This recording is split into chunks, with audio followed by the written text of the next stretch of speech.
Welcome to a new video on AlHuTV. Today I have the pleasure of introducing something to you, the DJI Osmo Nano. On one side it features a 1.3-inch sensor. And here we have the Insta360 Go Ultra. It has a 1.28-inch sensor. So the difference between them is minimal at first glance. We want to compare the two a little bit with each other. Personally, I then had to give you a bit of a spoiler for my conclusion. I tend to prefer the DJI a little more. Why that is, I'd like to show you using some practical examples so you can directly compare the two models and see why I'm leaning a bit more towards DJI. Maybe you'll see things a bit differently, and that's exactly what we want to take a closer look at together in this video. As I said, I was out and about a bit with both cameras and recorded the shots. And how I ultimately came to this conclusion, you'll see here in my video.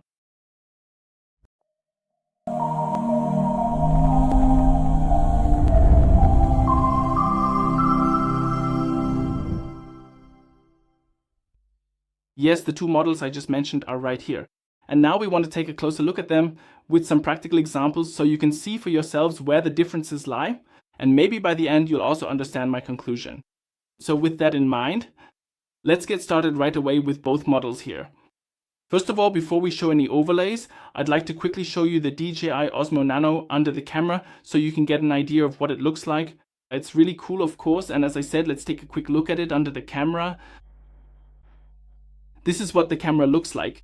You can already see it's reflecting. You can take the whole thing off here. And then if I point the camera at myself, I would of course show it like this. So show what I'm currently pointing at. You can attach it back here again, right? And then the whole thing is back on here. Then you can also use it as a selfie sticker. That's possible too. And as you can see, we have various setting options here. If you swipe up here, you can see the resolution. We currently have 4K at 50 frames, but we can also set it to 4K up to 60 frames here. That's not an issue at all. We have the option here through the camera to use super night, slow motion, time lapse, and so on. We'll take a look at that as well. All of that works perfectly. Yes, and then we have playback is also possible. As you can see, we have internal storage here. Now, if I scroll up, let me do that again. 4K, 30 frames. Why is it showing that right now? Now, of course, we've changed the mode here. Let's switch back to the normal camera resolution. Right, so here we have internal storage. I don't know if you can read that. 3 hours and 30 minutes. Of course, we can still make some settings here if we look through the options on the outside again. So just to give a rough overview, the DJI Nano or Osmo Nano is pretty cool when it comes to all this. So I've got this snap lock here. I have the option here. This comes as an accessory. I'll tell you that directly on the camera. Basically a suction cup. And then I can attach the whole thing here. I'll show you that best if you take this off, you can see it much better. So, and then the whole thing is locked in place here. I can also release it here. I just think the system is super practical. I've basically got a protective case here for when I'm out and about with the mounting magnet, and maybe the camera could fall off for whatever reason. Here I have something to clamp it on, for example, to the cabbie or to a scarf, like I did in the Bayern Stadium. You can do that too. Again, it's the same system here. It's super easy to use. And last but not least, we have another magnet which you can hang around your neck. And then you can use the whole thing here as well, whether in landscape or portrait format. That's absolutely not an issue at all. And that's our DJI Osmo Nano here on the side for now. The system, as I said, is pretty cool. I'll get to a few more features in a moment. Here we have the Insta360 Go Ultra. We'll also take a look at it under the camera. If you look at the display, it's a bit bigger than on the DJI. That might seem very nice at first glance. But what immediately bothers me is that on the side here, you have to flip it open. We can flip it open here for a selfie, for example. Now the whole thing looks noticeably bigger. It does look cool, but it seems a bit larger. To solve this here, as I said, the whole thing gets pressed in and then it's relatively hard to open out. That almost bothers me a little. I have to admit, honestly, it does snap in wonderfully, but when taking it out, I'm always a bit afraid it'll slip out of my hand. And it actually did fall out of my hand once. That annoyed me a bit. You can also see a small scratch here. It's not a big deal, but it's really inconvenient here because you can't really get a good grip anywhere on this round part. That bothered me a little. Yes, and if I can just briefly touch on this again, I want to show you we have the option to insert an SD card on the outside here. And the SD card that's in here now, you need it. Because unlike DJI, we don't have any internal storage here. So that's the first thing that really bothered me a bit. So taking the whole thing out, and then it slips out of my hand because it's so round. That annoyed me a bit. Otherwise, we also have something for the cap, and we have a magnet here. That's all you get with Insta360. So for example, this suction cup, and here's an extra protective cover that's not included. With DJI, of course, you also get the ND filters, they're included, and there's also a universal one. If you already have something from DJI, you can use it as a selfie stick, you can mount it on there, and so on. The system works wonderfully. Alright, now let's take another look at the two cameras in practice. I've just shown you a rough overview, so you have a first impression, but now let's get into the practical side. Because here, even though the two sensors are about the same size, I want to show you what I personally think is the really striking difference. Here, when it's dark, I'll show you directly. Here's the fireplace recorded in time-lapse. You can see a clear difference in color here. This hasn't been edited, that's exactly how it was recorded. The DJI looks much more natural.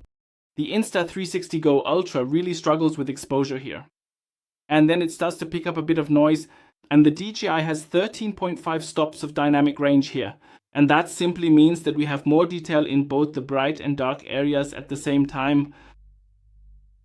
The 10-bit D-Log-M stores significantly more color information, and that ensures that we get this very natural look here. And there, well, you have to admit the Insta360 Go Ultra just can't keep up. So they did try with the flash level, but it just doesn't work here in terms of color. Not as nice as with the DJI. Just to say that up front, I think that's the most striking thing. That's why I wanted to show you right away, especially when it gets darker. I also recorded everything outside.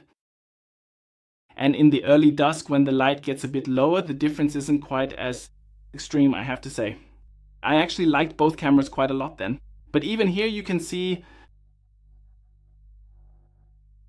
that the Insta360 Go is working a bit harder here than the DJI NANO. With the DJI, the image just looks much more natural to me. I just like it a lot better.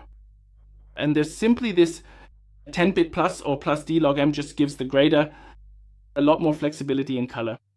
And that really shows here as well. This is also true for the skin tones and in backlighting and so on. The DJI just delivers the better image. I also wrote the whole thing by bike, so I'm really trying to keep this as practical as possible so you can not only see the use case, but also how the footage looks here, like when cycling, even against the light as I just mentioned. Here too, the DJI handles it really, really well. Again, I find the image and it consistently looks just a bit more natural than with the Insta360. And those are the decisive points. I don't have to adjust anything here. I don't have to constantly tweak or change something. I just start recording. And the result simply has to be right. And in that regard, the DJI Nano is clearly ahead. Another example that I really liked, I was at the stadium and took the cameras with me and recorded there in the stadium. Not just because it's so nice in the stadium, no, but simply because there's a certain echo and volume here, and I just want to share that with you as well. I've made 2 clips here, and again, I'll let you hear the microphone volume from the Insta360 first, and then from the DJI Nano.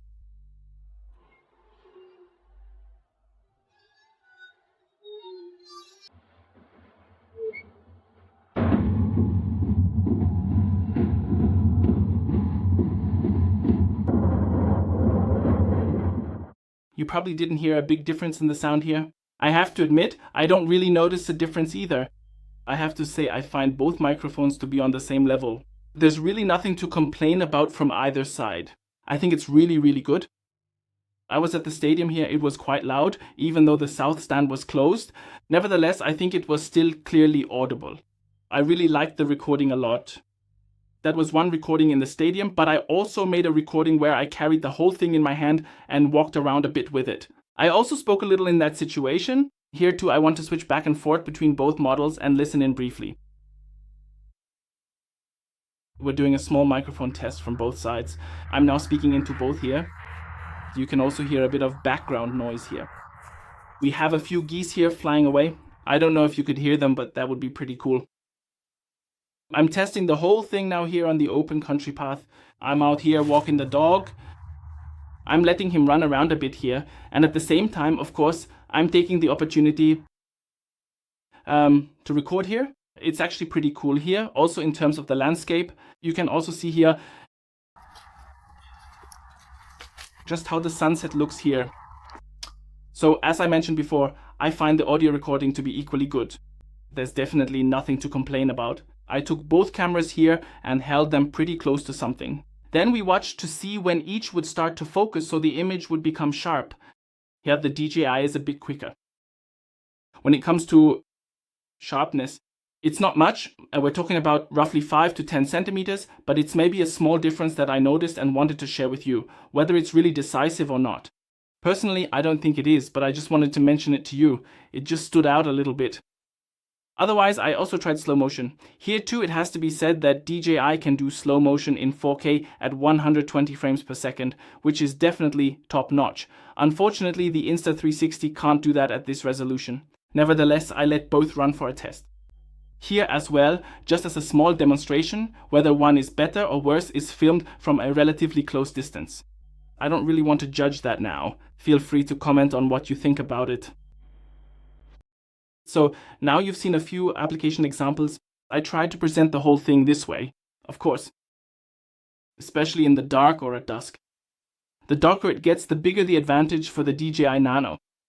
In daylight, it's not quite as pronounced. Extreme. Still, to me, the colors look more natural in the DJI footage than with the Insta360. Even in the stadium, I just like the image a bit better. Of course, feel free to comment and share your opinion on this. For me personally, what made the difference was that I really don't have to do much. The DJI is always perfect in any situation, day, night, or dusk, and doesn't need any post-correction. That's just where the Insta360 roll was a bit weaker. And for that reason alone, because I don't know if my recording will turn out good or bad, or if everything will be right, it's clear. When I have this one with me, I just have to press a button, and then everything has to work. I don't always have everything with me, the docking station, which is included with a battery pack that can also charge it and thus provides longer runtime. You can get that from the datasheet. Yeah, you can look it up. I don't want to bore you with too many specs. There's no display here, and of course not on the Insta360 Go Ultra either. That means when I'm out and about, I just press here and the image has to be right. I can't check if I can adjust anything. That's actually what defines this camera, and also the internal storage here on the DJI. For me, that's a clear advantage. I really like it. Here, I have to insert an SD card. Some people like that, others don't. Personally, I prefer having internal storage. Here, I still have that option. But here, I have to do it. It's a bit annoying. And this round design here, it just annoys me because it's so hard to get out. And as I said, yes, it annoyed me a bit that it even fell down, but well, that's just how it is. And it shouldn't happen to you, so maybe that's also why I'm making this video and giving these tips. What I personally, yes, I told you at the beginning, my conclusion was the DJI, and now you know why. What your conclusion is, feel free to comment and share your opinion about it. In this category, DJI is clearly ahead for me, and yes, you can find all the data about it below in my description. You can read through it again, but I would also be really happy if you shared your opinion about it. Maybe you've already had your own experiences with it. As I said, I'd be really happy about that. Otherwise, you can hype the video, you can like it, and you can subscribe to my channel. That would be super cool. And until next time on AlHuTV.